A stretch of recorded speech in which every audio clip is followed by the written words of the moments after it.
Good morning. आज मैं आपको बताऊंगा जूनागढ़ किले के बारे में। भारत के राजस्थान बीकानेर में ये स्थित है। इस किले को वास्तव में चिंतामणि किले और बीकानेर किले के नाम से जाना जाता है। 20वीं शताब्दी के प्रारंभ में इसका नाम बदलकर जूनागढ़ रखा गया, क्योंकि 20वीं शताब्दी में किले में रहने वाला परिवार लालगढ़ महल में शिफ्ट हुआ था। यह किला राजस्थान का उन प्रमुख किलों में शामिल है जो पहाड़ी की ऊंचाई पर नहीं बने हैं। वर्तमान बीकानेर शहर के आसपास ही विकसित हुआ था। जूनागढ़ के प्राचीन शहर का नामकरण एक पुराने दुर्ग के नाम पर हुआ है। यह गिरनार पर्वत के समीप है। यहाँ पूर्व हड़प्पा कला के स्थलों की खुदाई हुई। इस शहर का निर्माण 9वीं शताब्दी में हुआ था।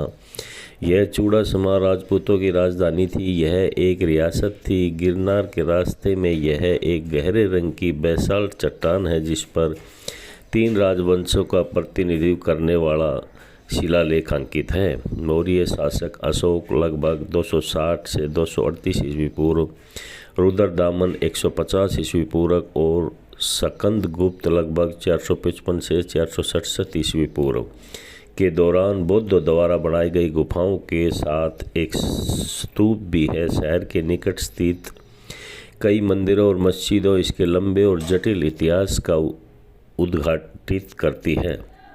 यहाँ 3री शताब्दी के ईसा पूर्व की बौद्ध गुफाएं, पत्थर पर उत्कीर्ण सम्राट अशोक का आदेश पत्थर और गिरनार पहाड़ की चोटियों पर कहीं कहीं जैन मंदिर स्थित 15वीं शताब्दी का एक तक राजपूतवा गढ़ रहे। जूनागढ़ पर 1472 में गुजरात के मोहम्मद बेग डाह ने कब्जा किया, जिन्होंने इसे मुस्ताबाद का नाम दिया और एक मस्जिद बनवाई जो अब खंडर हो चुकी है। जूनागढ़ किला आज भी गर्व से यह अपना इतिहास बयान करता और कहता है कि मुझे कभी कोई शासक हरा नहीं पाया। कहते हैं कि इतिहास में सिर्फ एक बार किसी गैर शासक द्वारा इस भव्य किले पर कब्जा किए जाने का प्रयास का जिक्र है।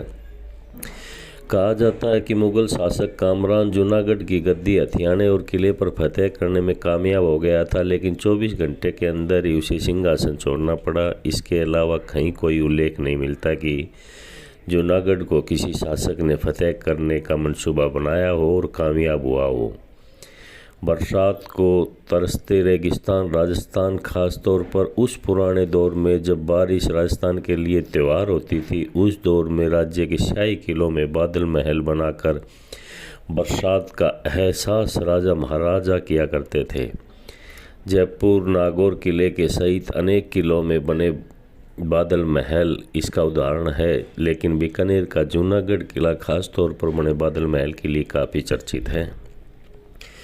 जूनागढ़ दुर्ग परिसर में खासी ऊंचाई पर बने इस भव्य महल को किले में सबसे ऊंचाई पर स्थित होने के कारण बादल महल कहा जाता था। महल में पहुंचकर वाकई लगता है कि जैसे आप आसपास के किसी बादल पर आ गए हो। नीले रंग के बादलों में सजी दीवारें बरखा की फुहारों का एहसास दिलाती है। यहाँ बहने वाली ताज़ा हवा पर्यटकों की सारी थकान दूर कर देती है। इतिहास पर पूरे जूनागढ़ फोर्ट से बहुत गहरी जड़ों तक जुड़ा है, इसलिए सैलानी इसकी ओर बहुत आकर्षित होते हैं। यह किला पूरी तरह से थार रेगिस्तान के लाल बलुआ पत्थरों से बना है। हालांकि इसके भीतर संगमरमर का काम किया गया है। इस किले में देखने लायक कई शानदार चीज़ें हैं। यह राजा की समंदर विरासत के साथ उनकी कई हवेलियाँ और कई मंदिर भी हैं। यहाँ के कुछ महलों में बादल महल सहित गंगा महल, फूल महल और आदि शामिल हैं।